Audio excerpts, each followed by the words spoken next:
I'm Kat, an independent midwife from Wales. Welcome to the Mother of All podcasts, where nothing is off the table of discussion. If it leaks, cries, swears, screams, goes up but doesn't stay up, we're talking about it. Time to get raw and real. Your no BS guide to pregnancy, preconception, birth, adolescence, wet dreams, wet in the bed, coming home pissed. Who knows? Whatever. We're just going to talk about it. Life and parenting doesn't come with a manual. Well, not a decent one anyway. So let's just create a podcast.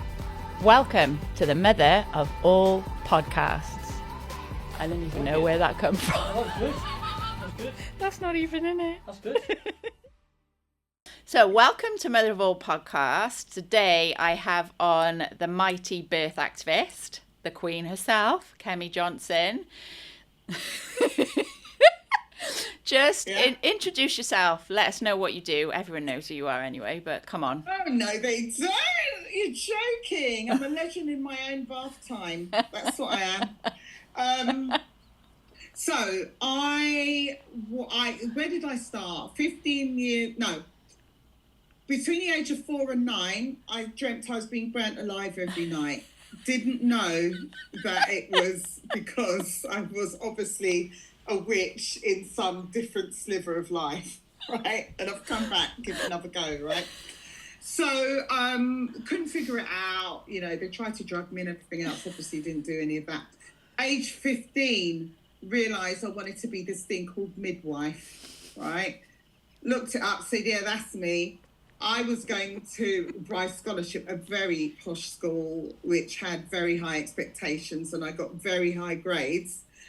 But so when I told my dad that, no, I'm going to be a midwife, he looked it up and said, oh, you mean obstetrician? I said, hell no, I'm meant to be a midwife. And then from then, so it was a bit contentious because you had to pay for all these ski holidays and stuff. So I then went off and did accountancy instead because I'm a rebel. So I just went off and did accountancy. And also because I appreciated how important midwifery was. And I realised that potentially if I was a fuck up, I could kill a mother and baby.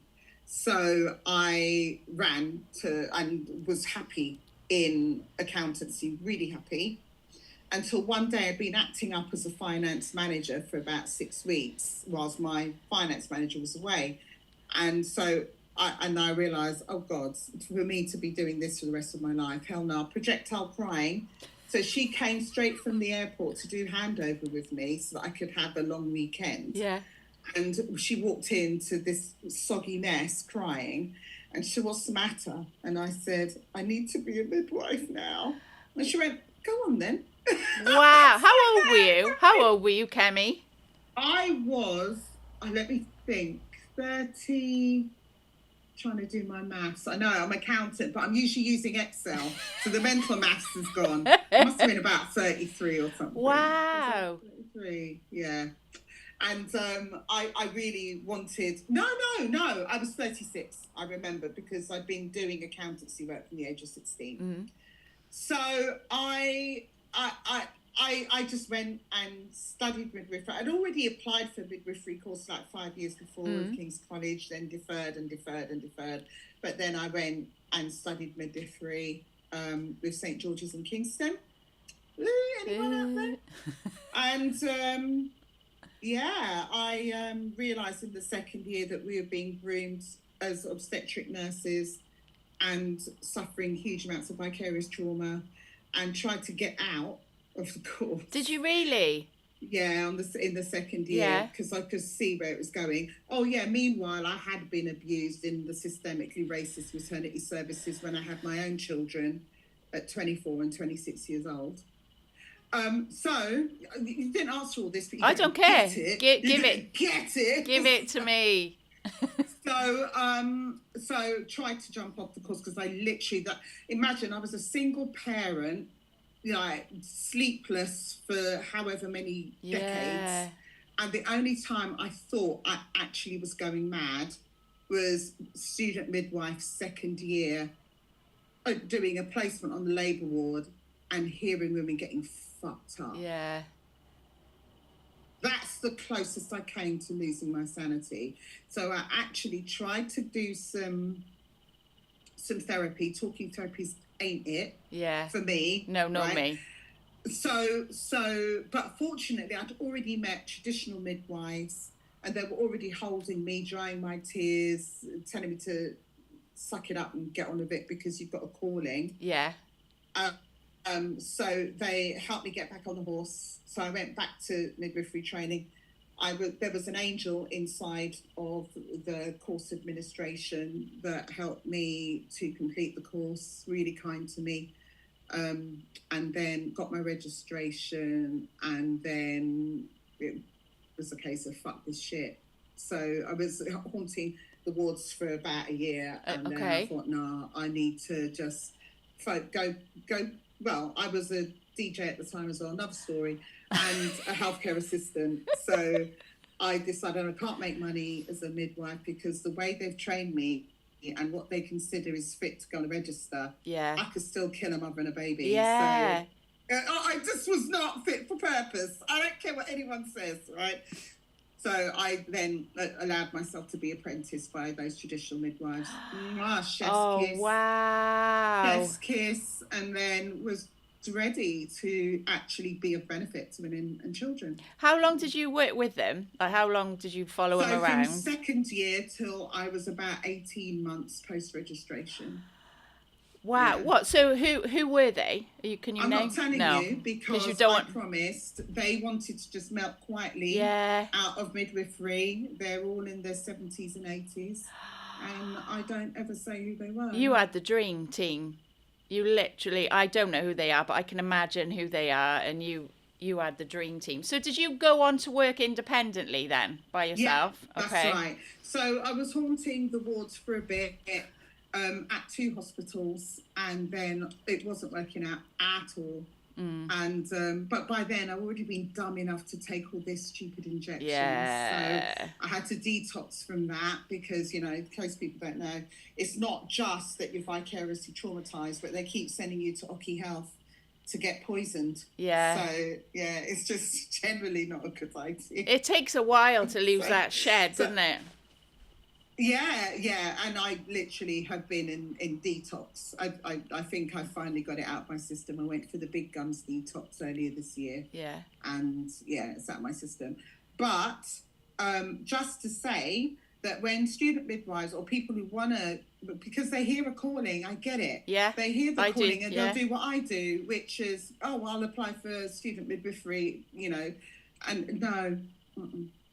I honestly, there's better. And especially now, this is like almost 2 decades later, now that maternity services is literally burning itself down with mothers and babies in it, as you can tell by the 60 billion payouts and all the rest of it, I really do feel that you're probably wasting your time going through midwifery training. What do you think they should do? Go straight for funding themselves through you're funding yourself through midwifery training. Exactly, yeah. Go through people like Billy Harrigan, Vanessa Brooks, Ebony Lynch, anyone that's actually offering training, Mahang Al Musa, anyone who's offering something. Oh God, like the list goes on. Yeah. Bliss Young, listen to Bliss Young. Listen to Reteach Breach Without Borders. Reteach Breach is Stuart Fishbein. Breach Without Borders. There's so many resources out there where you can access the real deal. But then obviously because the maternity medicalised industrial complex wants you to become an obstetric nurse, as we can see now from Jeremy Hunt. Jeremy Hunt, right? Hunt, right? He's although I love that word, I just use it's my favourite word. It's my favourite word, but let's just go with what everyone else thinks it is right now, right? Him, right? He obviously shows his hand because he's a tosser. He's a twat, right? Shows his hand that actually we just want it all official. We want the NMC in it, RCM, We want all of them together to be making sure that student midwives are indoctrinated to be obstetric nurses. Obstetric nurses. That's it. If you want to be an obstetric nurse, go knock yourself out. You can wave your keys. You can eject people with heroin. You can do whatever the fuck you want. But for those of us that actually have a genuine calling to childbirth, that ain't it. No, it's not. It's not at all. It's no, it isn't, and it's all to do with money, isn't it? Like there's no two ways. It's a bit more than that. Go for it. I wish it was just about lining their pockets, but you know, everyone that likes to line their pockets and thinks they need to be a billionaire to be happy also seems to be a kiddie fiddler, also seems to abuse women, also seems to be misogynist. So it all seems to go together. So I think they actually touch themselves when they can feel important and they can harm a woman and a child. I call it a twofer. A twofer? Yeah. A two for one. So if you can get a woman in pregnancy to harm herself and her child, then you've got two patients to the price of one to forward through forever. You know, the industrialized complex for health. Yeah. So I just feel it's very efficient. I feel like I feel it's genius. It's sick. Yeah. But it's genius. Do you ever see it changing, Kem? No. And you're not like, I'm a cup overflowing. I'm not a negative. I'll always try and find a positive. But Me too. Yeah. I'm glass half full. Yeah. And I'll get to the positives in a minute, but absolutely not. You're barking up the wrong tree. Your marches, your petitions, your strongly worded letters. It doesn't. They don't. Bullshit. They have no souls. Yeah. They've sold their soul. They don't care. So there's no way back. Do you believe there's no way back? Absolutely no way back. We don't need to burn it to the ground. They're burning themselves to the ground. And they don't care how many women and babies are getting burnt along with it. But we care. Yeah. Yeah. There's a small number of us. Mothers care. And even to some extent fathers. Because I know they've got different hormonal makeup. Yeah, but they still care. But they care. Like my son, he would die for his family. Yeah, Do you know what I mean? And he understands childbirth.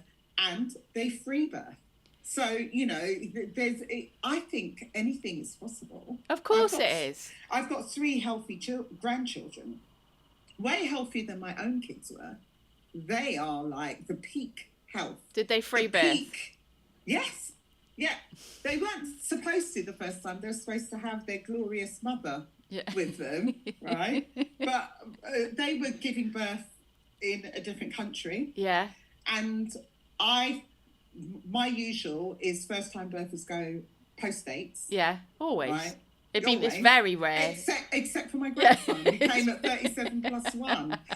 So my flight wasn't bringing me into 37 plus 3.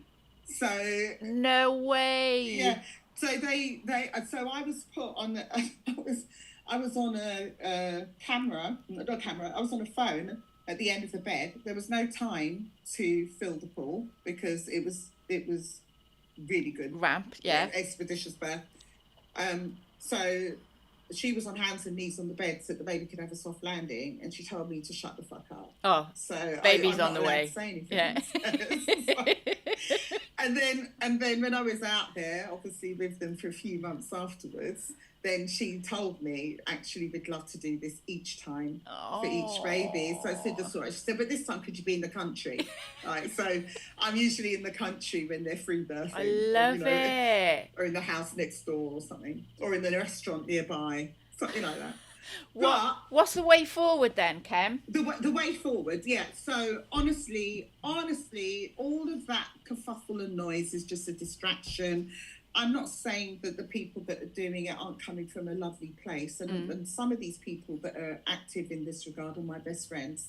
But, you know, we've done this before. We repeatedly do this. And it always ends up with shit getting worse, not better. Yeah. Always. Yeah. And that's not accident. It's not, oh, we failed this time, but next time we'll just write an even more strongly worded letter. No.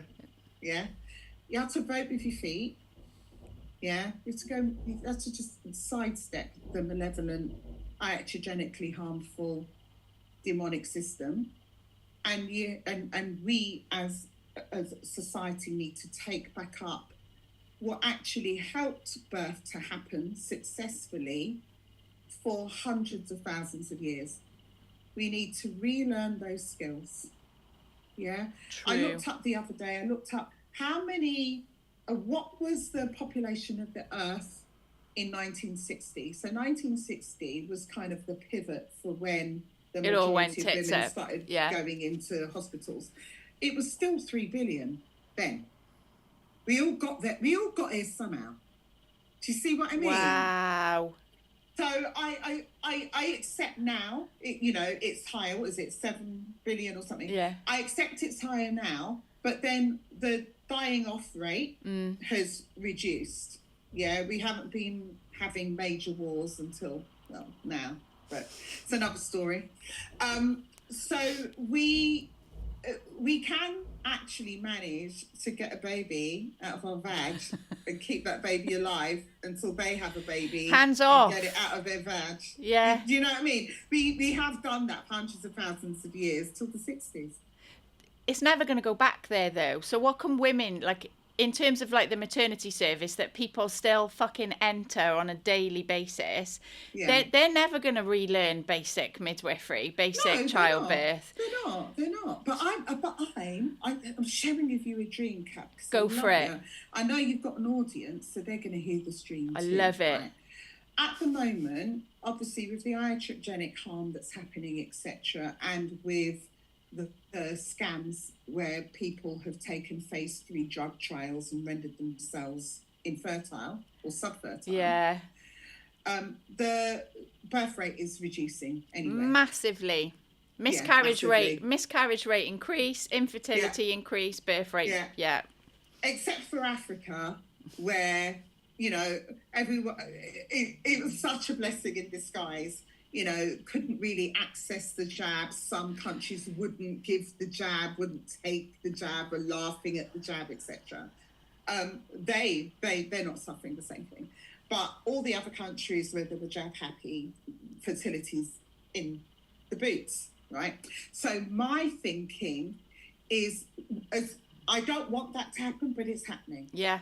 So I'm thinking that wake-up call will wake up more parents to say the half a dozen jabs that they're accepting in pregnancy, that they won't go and poison their kids, at 8 weeks and 12 weeks, whatever. Plus, it being so obvious how harmful it is to have a labour ward birth, as expressed by the World Health Organization, surprisingly, and the Lancet, etc. I'm hoping that they will vote with their feet and take up some skills. I know some parents are learning free birthing. Yeah. There was an excellent free birthing course that's vanished because the beautiful founder and creator was bullied to hell. But I think something else will replace that. Okay. I feel that those of us that feel that we need to serve the calling as midwives, stroke birth keepers, will go and get our learning from places that are actually good and safe. That we'll all grow a pair. That we will then come together to facilitate birthing, even if it's on islands or you have to fly to different countries to do it, or you have to go underground to do it, that it will be done. And that there will be a healthy future generation to come with golden sperm that aren't fluoridated, that haven't got aluminium impairing their brains. A super race, as you will. You are right, though, with the vaccines. Like, I'm not going to get into it because we'll be on you for about 9 hours and it's just not worth it. But it's not worth it. It's not worth it. All my clients are very well read. That's what I'll say. Yes. They're all doing research. Even clients that have come back second time round, but they didn't do it on the first. Yeah. So say on the first they had all the jabs and they gave the baby the Vit-K, and at 8 weeks they had the jabs. Second time rounds, when they come back to me, they're like, feel guilty for not doing it for their first, but they're reading the books and they're speaking to the right people and whether that informed choice is delaying jabs if they still feel like they want them, but they're not just saying yes. I love that. Yeah. And that excites me. Please, guys, when we failed our first children, like I did, mine, put your back into healing them. Put your back into healing them. You owe them that. They didn't deserve that. You owe them that. So as well as making really great choices for future children, please revisit what you allowed to happen to your first child and make it right for them, please. That's why I wanted you on, because you talk in such a powerful way, but it is sense. So it's not, do you know when some people are passionate and they talk about what they believe in, you're like, oh, it's just because she's passionate. You do give a valid argument. I think so. No, you genuinely do. And that's a fine line to come across like you're giving a valid argument, or if you're just so against something, because it's fact. The birth rate. Do you know what winds me up massively is we're all born, right? So every single person in the world had to be born. All the people that are coming after us have to be born. How the fuck can they get it so wrong when it's the one thing that's never going to stop happening? Bringing childbirth. And how we treat our kids during pregnancy. How can we just get it so wrong when it's the one thing that every single person in the world has to do is be born? Because they had to dumb us down first. Okay, so they dumb us down. Here in the UK, I say we because I was born here. I'm first generation in my family who were born here, but I don't feel like I belong here. I've been I don't. I genuinely did not know you were British. So I was born and bred here, but I've been made unwelcome in every single way possible. So it's all right. Fuck y'all. I will leave at some point, right? But on my terms. On your terms, yeah. But this used to be an agricultural country, right? And then it became industrialized. They took people out of the country and off of their farms into the cities. And we've gradually lost the skill to grow a thing, right? So we can't feed ourselves. We accept the poisoned water. And so this acceptance path, I think they just started with little things. So it's genius again. Yeah. Bravo. Yeah. So, the aluminium, affecting our brains and everything else get to the point now in 2025. Well, it happened in 2020. Yeah. Where they can say it's a phase 3 trial. We don't have any safety studies that aren't based on, faulty rats or whatever. But I want you as a pregnant woman to inject yourself with it to help you and your baby. And they just offered an arm. I know. Right? So why am I focusing on pregnant women? Because, ethically, that's where we used to draw the line. You're not going to inject, experimental stuff into pregnant women because there's a baby involved and it's going to cross the placenta and affect the baby. So, that's where we would draw the line, but they didn't. No. In 2020, and women just said, okay then. So that's how bad it's got, right?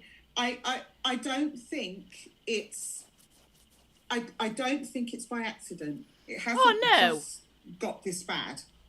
But I think thank God that we've got studies keeping up with current events, beautiful studies supporting the role that traditional Chinese medicine plays, herbalism, bioresonance, energetic healing, homeopathy, chef's kiss. I love homeopathy. Oh my words. Like, so many people sitting there trying to be all supercilious and it doesn't work. It does work. Have you tried it? Have you tried it postnatally when I've got women on day 2 and it's not even day 3, whatever that is, you can just see they're not coming back anytime soon. They're like in the pits, they're in the fucking trenches. Yes. Homeopathy, within 48 hours, they're like, they remember who they fucking are. Remember who they are. Yeah. And this is the thing, I'll relate even to the opposite end of life. When my dad crossed over last June, and I'm a strong woman. I've been through a lot. No. Lost my mum. Oh. But when I lost my dad, I don't know what it was. I just suddenly couldn't get out of bed. And And so, thank God, I rang my homeopath at the time. I've got two, right? Wild homeopath is one of them. Michelle Childs is another. Hasn't got her Insta name yet for her homeopathy, right? And I said, can't get out of bed, and I need to because we've got things to arrange. I'm now the matriarch in the family, and I need to get out of bed, right? And she got me out of bed. How quick? And 48 hours. It's mad. I spoke to her one day. The stuff arrived the next day. By the next day, I was out of bed.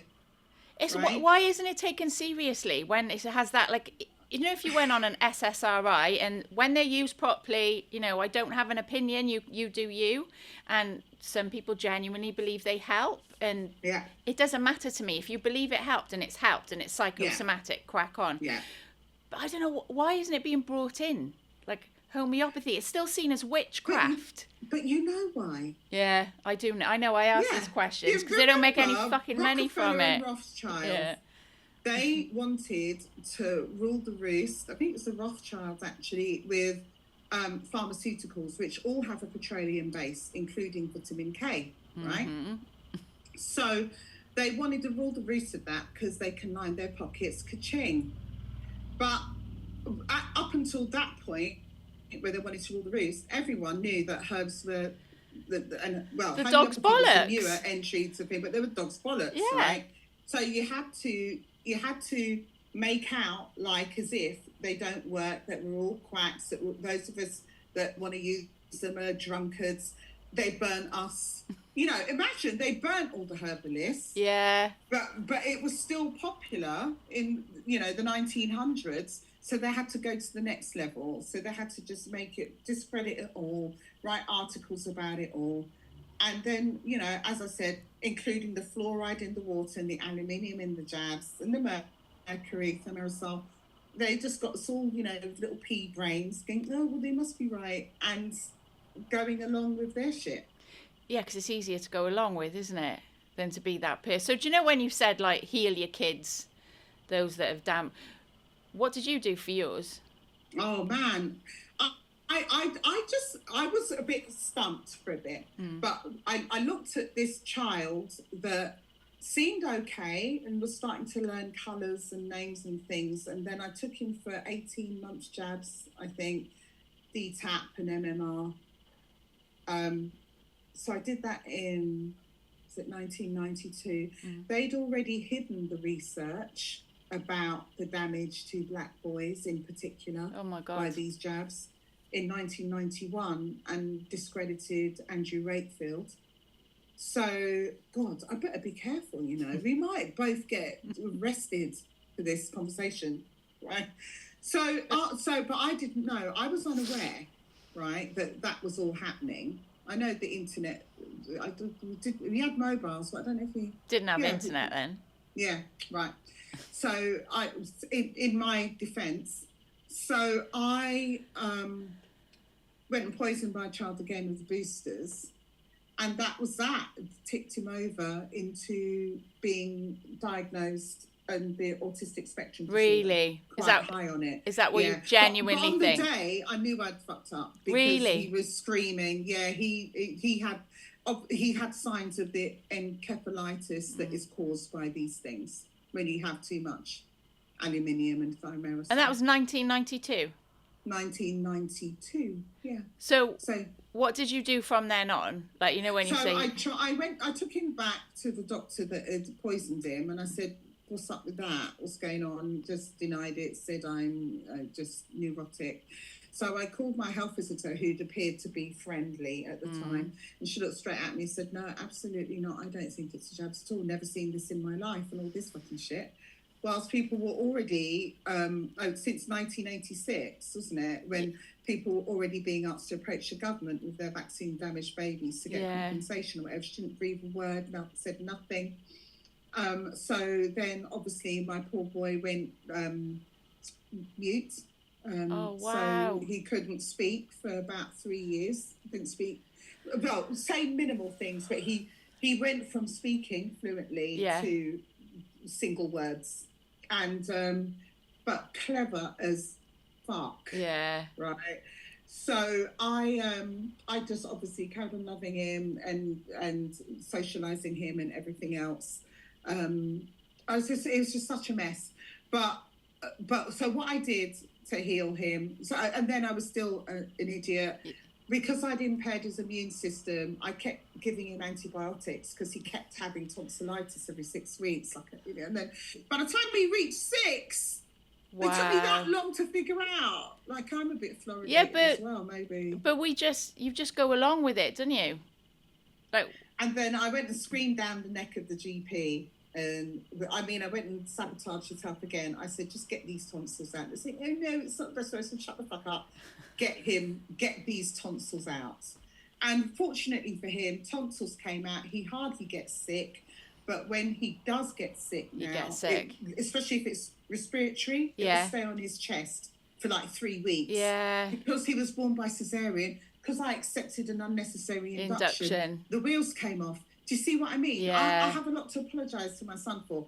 Got him off the antibiotics. We started to build his immune system. Yeah, so we did everything to build his immune system, and we did Bowen, and he was outside, and he fussed animals, and I threw away all antibacterials, and we used kefir and sauerkraut, and we did everything. The GAPS diet, everything. Bowen therapy. See, I love when you talk about your because people think, oh, Kemi's a birth activist. I think without knowing you or reading about you or listening to you, they think that you had the perfect births, that you didn't vaccinate your kids, that you've done everything right, but it isn't. Your passion comes from a place of what you would do if you had your time again. And I don't think people 100%. See that. Yeah, exactly. Well, I kind of did have my time again with my second son. Yeah. So 2 years later, I said, I don't know a lot, but I do know if I accept an induction, the wheels are going to come off. So I didn't. So he had a spontaneous vaginal birth. I then thought, well, I don't know a lot, but I do know when I allowed them to vaccinate my child, they fucked him up. So I won't do that either. So that's how I was learning. I'm so open. I've said so many times that, people say, oh, what kind of birth did you have? Yeah. I said, oh my God, my births are fucked up. And they even go, oh, but you had a VBAC. I said, yeah, but it was still fucked up. Yeah. I returned to the scene of the crime. Didn't have it at home. You know what I mean? And then I collapsed. I had exceptional blood loss. But that's related, that's related to my first birth, having a scar on my abdomen, placenta preta, blah, blah, blah, right? Wow. So I wasn't really awake for my second son's first hour or two. And when I did wake up, or when I really came to and I looked at this beautiful peachy little thing, they'd already filled him with 90 mils of formula. 90 mils. Midwives. Okay. So, but fortunately, I just said, okay, you know what? I could wrestle with you, but actually I feel like my vagina's falling out. So I'm not going to do that. Get me out of here. What I'm going to do is I'm not going to sit in your room. I'm going to sit in this room right here until this child's back on the boob. Yes. It took him 4 days. And all I gave him, because he wouldn't accept the boob, all he got was water. No way. So, don't call children's services. Don't call children's services. I was trying, but he got back on my boob on day 5, and he didn't come off till he was 2. Did they weigh him? Did they weigh him? Yeah, they did weigh him. I was well within that limit at the time. See? Wow. But, there were no red flags. So that we stayed there 5 days. I left when I could feed him. Yeah. Yeah. So it's and I just sat in there having 3 meals, etc. I was in a side room. Don't talk to me. You poisoned my kids. Don't talk to me. Just bring in my dinner. And knock before you enter, please. Yeah. Seriously, I took over the room. You could do that back then. That was 1993. Oh yeah, no, you can't. Can't now. Yeah. You enter. That's why I just love home birth, because you're entering a woman's house and she's in charge, basically. Well, She's in charge. if you're a proper home birth practitioner, that is. I love you. Go on. I feel like I've talked too much. You haven't. What? So all these birthing women out there, right? Who the maternity service is shot to bits, as you know, and it's not. It's the suits. And all these home birth services are being cancelled. What do you think they should do? How do you think people should birth now? What should they do in this world, in this system? Go on. Oh, you're gonna get me arrested. Home birth. So we've called it home birth. It's birth at home. Okay. If your local NHS, who's stolen taxpayers' funds, doesn't want to have a competent, experienced midwife sat in your home or two, that doesn't mean that you can't have a birth at home. So my favourite suggestion at the moment is, rather than you going on holidays, buying a new telly, paying for a fucking wedding, when it's 50% divorce rate at the moment anyway, all the other shit that people are finding to spend their money on whilst they're thinking about having a baby. Because I'm not saying find this money whilst you're pregnant. Yeah. We all know how babies are made by now. Come on. Right? There's usually a heads up that you might be about to make a baby. Can you start putting some money away for an independent midwife, please?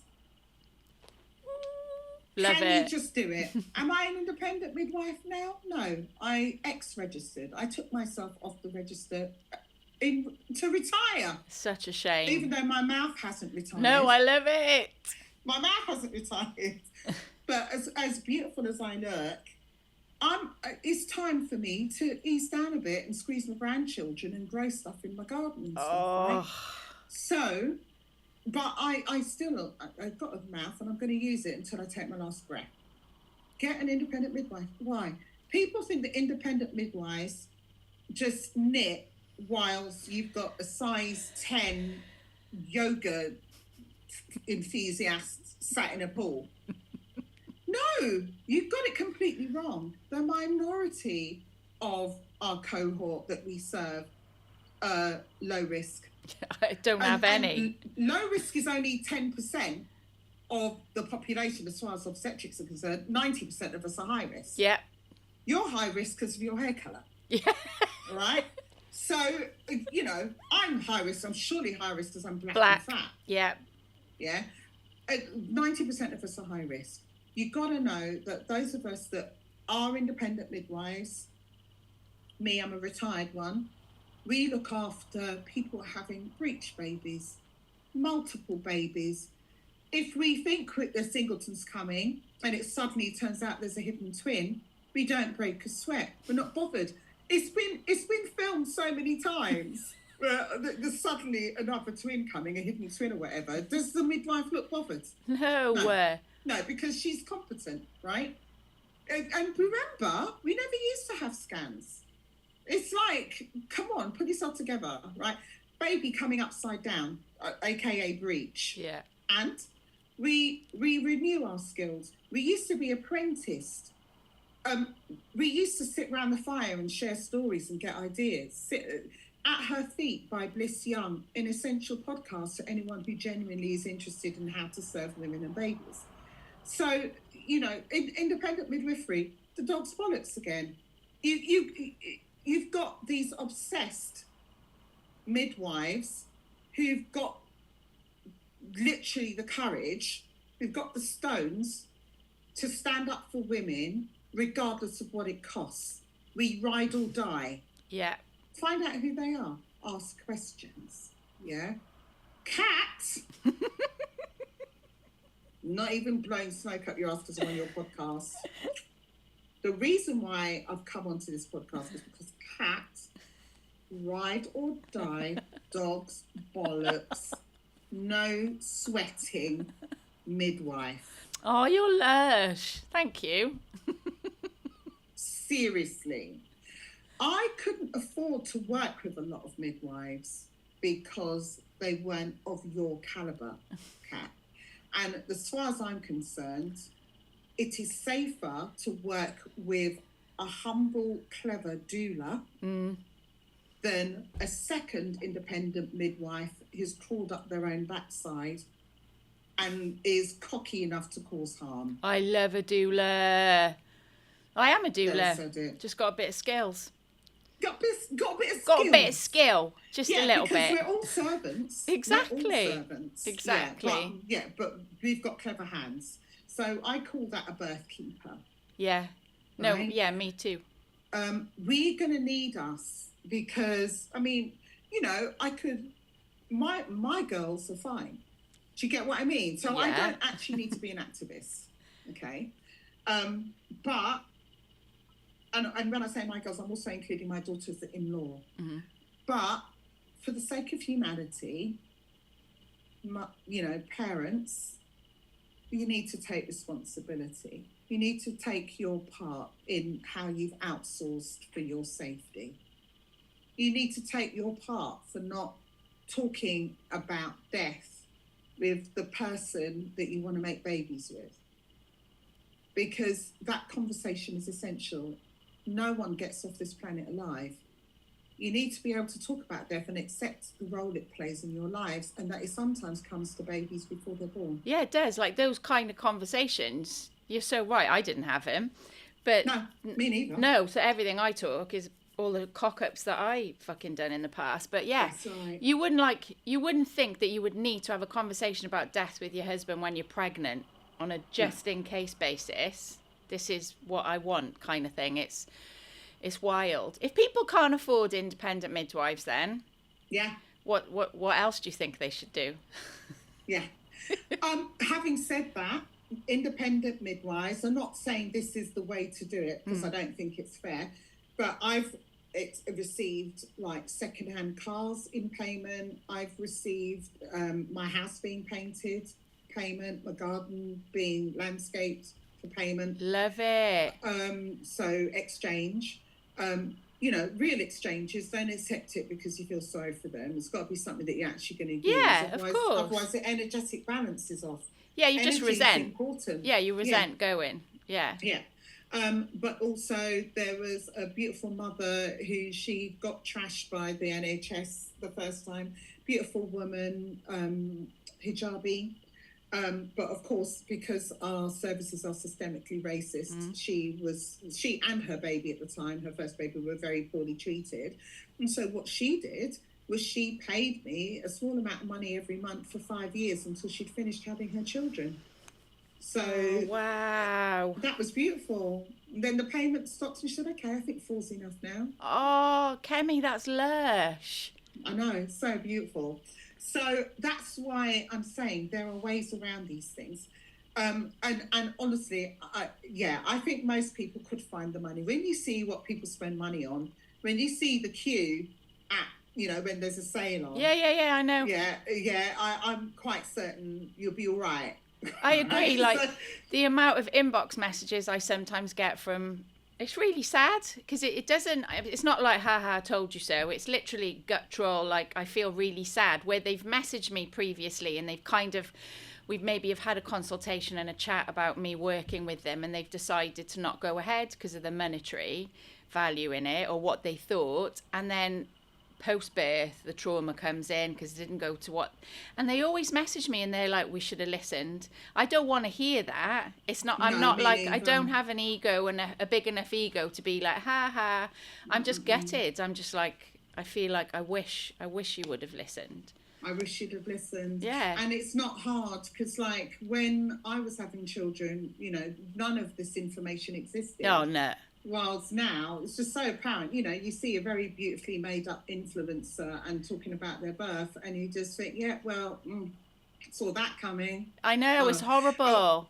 Or they've got their beautiful, child dressed in Scandi clothes, and they're saying, oh, well, but but we're here now. Yeah, we're safe. After this kid had like forceps marks on their face and, fucked up neck and everything else. Yeah. But we're here now and they're beautiful and whatever we're all else. safe. You've got people that will say to me, well, I really enjoyed my cesarean. And I'll say, yeah, but did your baby? I love how you're just so, I just love it. Do you feel like you can have, like, because I feel I've got a voice, but do you feel like you can have more of a voice now because you've come off the register, or did you not give a fuck before? I didn't give a fuck before, but I will admit to a sense of relief. Yeah. Once I clicked that button to ex-register, people in Australia, midwives in Australia, don't get that same sense of relief, because when you deregister in Australia, you can still be prosecuted as if you're on the register for anything they want. Yeah. Yeah. Wow. And I think somebody needs to correct me. I think it might be the same in Canada as well. But here in the UK, they can't make your life a misery once you're off the register. I'm on the cusp. I'm on the cusp. I don't want to. I love being a midwife, but it's just, you can only do so much. You should only do so much. This is a collective responsibility. Yeah. I think we've been burnt enough. I don't want to see you hung on a tree, Kat. Yeah. No, I want to leave on my own. I want to leave when I want to leave, kind of thing. Yeah. And you will get that nudge. And I was getting nudge. Okay. And I just sat down in tears after 2 years of nudges. I think that's ex-registered. 2 years of nudges. Yeah, I can see that happening. One more question before I ask you your three. So, student midwives who are... Do you know what? I haven't finished answering the other question. Go on then, go for it. And I think it's really important. Okay. So find a way to get the money together. Yeah. Everyone knows how babies are made. If you're not ready, don't do it. Right? Everyone knows how babies are made. So, if you still won't afford an independent midwife, especially if it's your first baby, because honestly, the way you're getting fucked up, you first birthers are getting the worst, right? So if you can't scrape it together for your first child at least, and then go on to do free birth, please look at free birthing. It's still legal in this country, in the UK. If you don't use it, you'll lose it. But it will mean strong preparation from preconception. And when I say preparation, your mind is, have you ever been in a relationship with someone and you're digging them and you're making love 24/7 and they're the most gorgeous thing, and then about 6 months later your rose-coloured glasses come off and you think, what was I doing?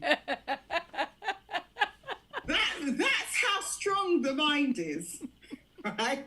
That's how strong the mind is. You can think somebody's hot to trot, you're getting all sorts of positions for them, and then 6 months later you retch at the thought of sleeping with them.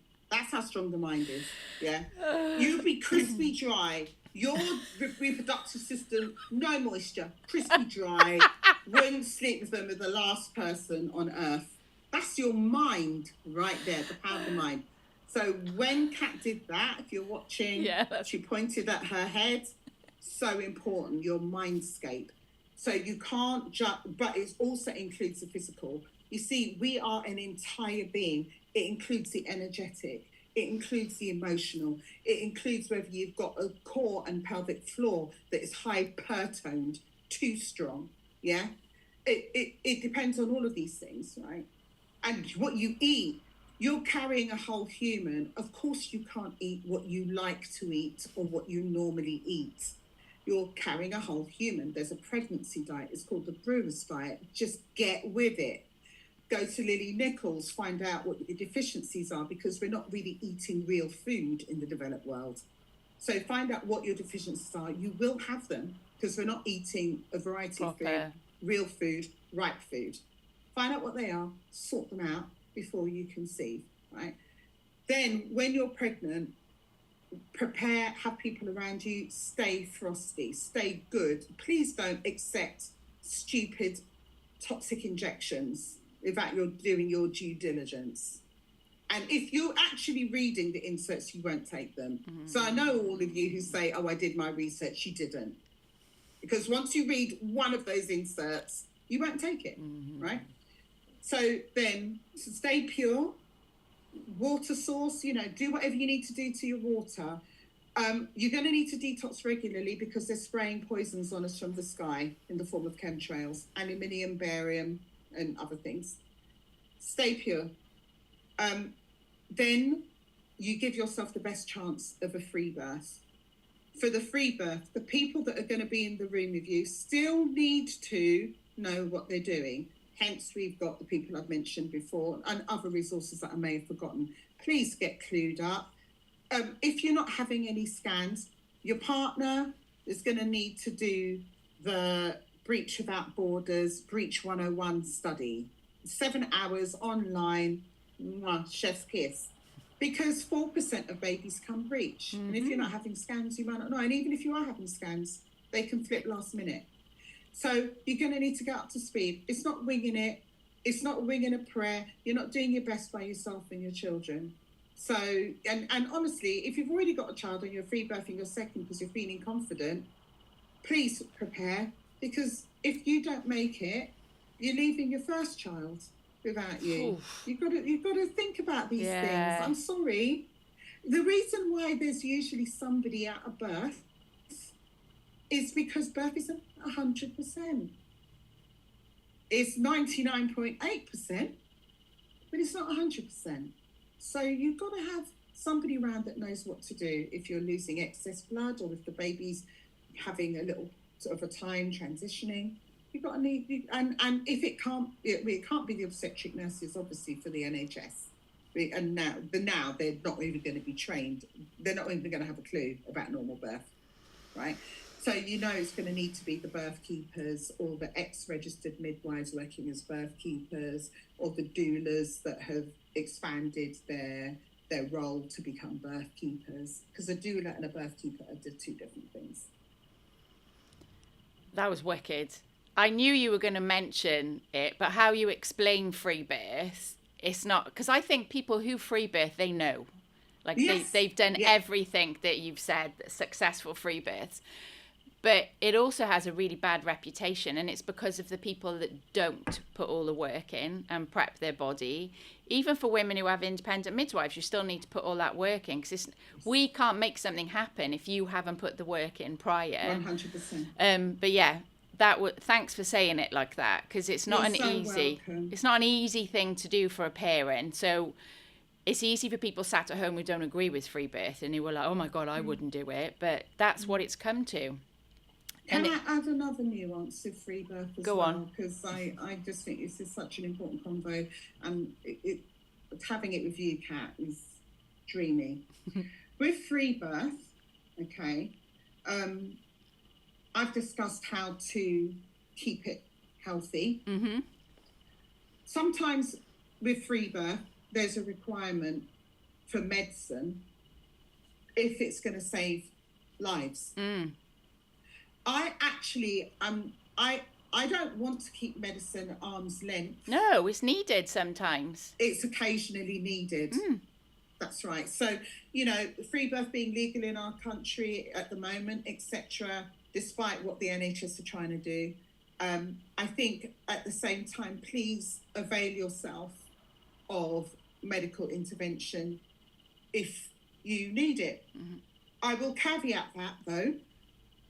Speaking to parents, thank God for the parents around us, because they're just incredible.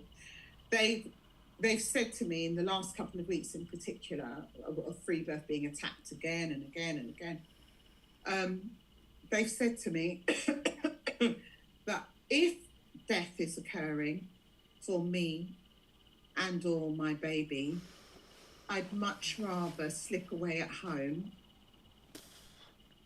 than be abused and harmed in the hospital and die there anyway. Wow. That's where it's come to, because we now have, like an article 2 weeks ago about how many women are having damage to their reproductive system, their genitalia and everything on labour wards. How many babies are having skull fractures, neck fractures, spine fractures because of forceps, hematomas because of Von-2s. And that's why women are choosing to take a risk on free birth. That's right. And, it says, but you could die. Well, as we can clearly see, and by the amount of payouts, there's plenty death happening on the labour ward with all the machines, all the scissors, all the personnel, the theatre down the road. We're still having huge harm and death. It's not decreased with medicalisation. So, just to say that this is a very nuanced conversation, and personally, I feel like parents should be having it before they do the deed. Yeah. Try and make a baby. Yeah, way back then. I think because you've got you are such an activist. You speak for so many people that can't actually speak. That can't actually come forward and say all of that. So thank you. You're a legend in your own right. You are. You're fucking amazing. 3 questions. You can't remember them, but I can. You were going to say something about student midwives. Oh, yeah, go on then. Yeah, we have. Go on. I can't remember I didn't hear the question because I interrupted you. Student midwives who are coming up to qualifying, they want to finish. They want to finish, and there's a few of us, because I was one of them, who really truly believe in midwifery. And then obviously they hit the wards and they realise that that's not midwifery. Do you advise them to go straight out into independent midwifery? No. What do you advise? I advise them to spend a little time just exhaling once they're on the register.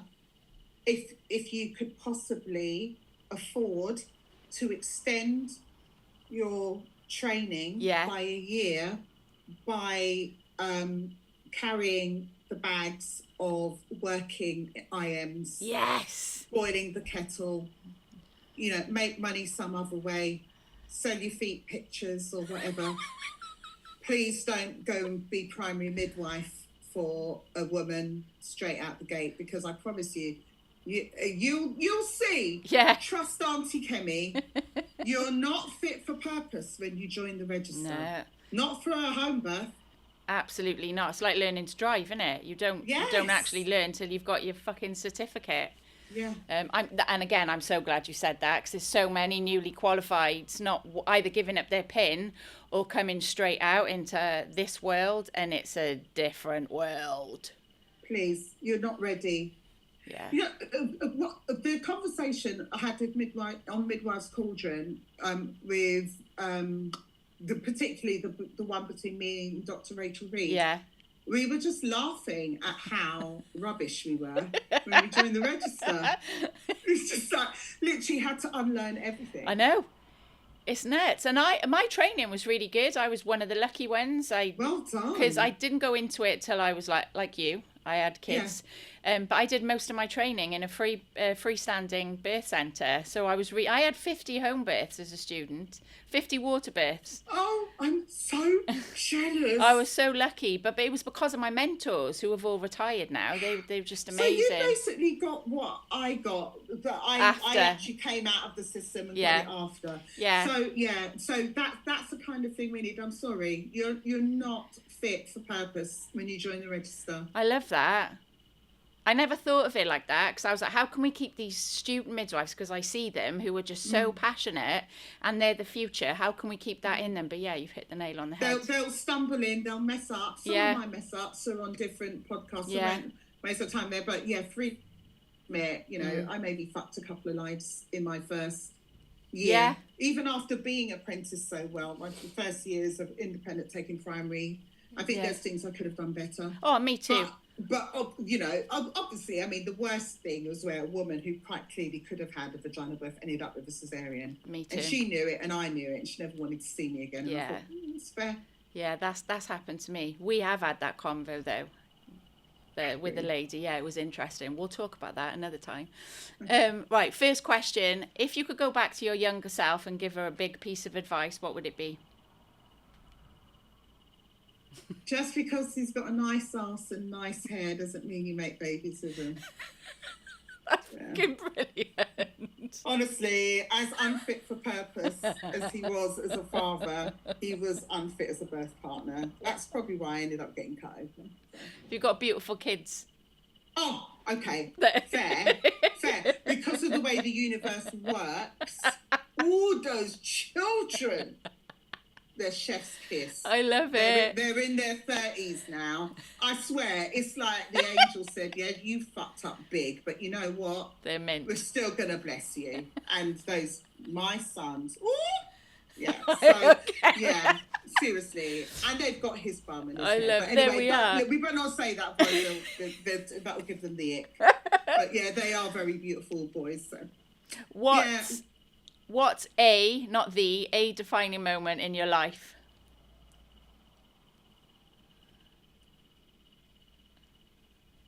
Gosh, there's so many. I told you I haven't done my homework. Defining moment is motherhood still. Really? Yeah, with everything that's gone down, it's still me having my children. Did you change literally instantaneously as a person? I did. Me too. I felt it. Yeah. I felt it. It's like this, they say in the Bible, they say the scales fell from my eyes. Yeah. Seriously. It's nuts, isn't it? When it happens, like I always say to my son, he was my firstborn. I was like, you saved my life, literally. Yeah. Cat, I say the same, and I've just got goosebumps. Oh, I love it. Yeah, I've said it. I've even said it in other podcasts. They literally saved me. Yeah. I don't think I'd still be here, and it's not like they saved me, as a fetus or as a baby. No. They're still saving me with them in their 30s. Yep, every day. It's beautiful. It's beautiful, isn't it? It's amazing. It's just a secret that wasn't conveyed to me, because I think if my mother had got around to having these kind of conversations, because Gen X were absolutely dragged up. With all respect to my parents, didn't know what the fuck they were doing. So we didn't have that conversation, but I would have liked to have had a heads up that actually having children, they'll save your life. It's miraculous. Because they literally have. I would be a complete mess. I probably wouldn't even still be here. Oh, God, no. No, I'd either be locked up in rehab with a white straitjacket on or underground. Like, one defo. And they keep you humble as well. Yeah, totally. They keep you humble. Especially when they're adults, right? Because they have a voice and they have an opinion. Yeah, it's just like, all right, Mum. I just say, all right, I said too much. Last question. I'm sure you've got loads of these. What's one book or one podcast or one movie or song that you think everyone should listen to once in their life? Are we talking about childbirth or generally? Anything. Oh, you wish you'd done your homework. Okay, the Matrix trilogy. Really? Movie.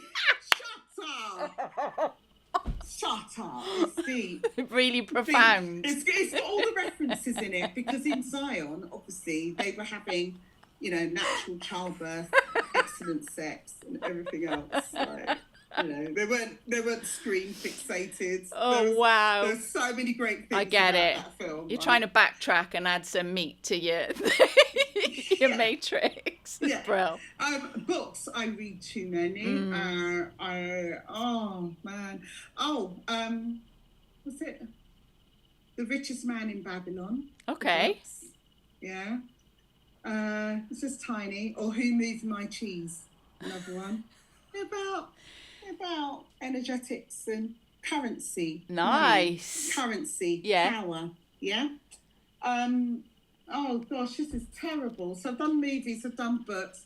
Oh, podcasts. Do that one about birth. Do a birth podcast, and then we'll leave it there. Obsessed with so many. My own, birth untethered. Me and Shelley Porter. But yeah, I'm kind of obsessed with Birthing Instincts, which is Bliss Young and Stuart Fishbein. Really obsessed with that podcast. He's great. Down to Birth Show. Midwives Cauldron. Oh, legend. Yeah, there's too many. I can't. And I literally have a podcast today. Do you? Yeah, every morning. I love it. I don't even answer my phone until I listen to a podcast. Brilliant. Then what's the other one? What's your favourite song? Not Giving In by Rudimental. That is 100% your funeral song. It has to be. I've already told them. I love it. Don't care that I'm 6 foot under. I'm still not giving in. Little hand coming out from Little underground. hand coming out. Oh my God. No, it's probably going to be my mouth. Because she still won't shut up. I love it. Oh, thank you so much for coming on, Kem. I only reached out 2 days ago. You're a legend. Yeah, I knew it was important. I'm not that person that says, yeah, let's do it in a couple of days. Yeah. I'm not that person. Usually I need to have run up for weeks, but I needed to speak with you. Oh, I love it. I love you. Thank you so much. Love you. I'll keep on keeping on, Kat. I will. With You're you in the my background. hands out there. Yeah, I think I am actually. I'm not attending birth, but I would happily, you know, like, it'd be literally like, you know, if you needed to just sit in a chair and drink gin, who would you prefer to go into the birth room on your behalf? It's Kat. We Kat. both did that. She speaks for me. Her hands speak for me. Yeah. I love it. Thanks so much, Kem. I'll send you the link when it's out. Thank you. She is lovely. Bye-bye. Bye.